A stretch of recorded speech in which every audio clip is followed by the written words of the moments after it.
So now, effect of impurities on the boiling point.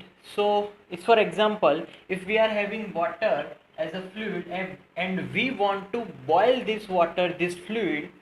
So if we know that for normal water its boiling point is 100 degrees Celsius, that we know.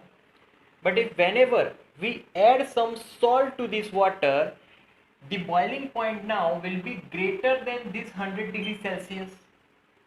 So by adding that impurity, means salt here, water now boils at minimum effort, it is 100 degrees Celsius. So we can boil easily now.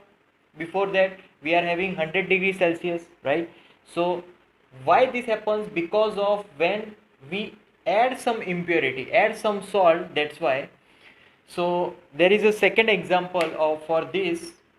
Some gulfi walas add some salt for to prevent that ice cream in cold storage, means for a longer time it can be it is good for ice cream to prevent that temperature, because see, salt is good for cold temperature and it is good for hot temperature also.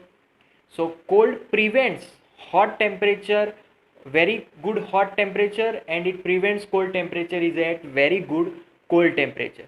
So that is the use of salt, and we use that is in as impurity.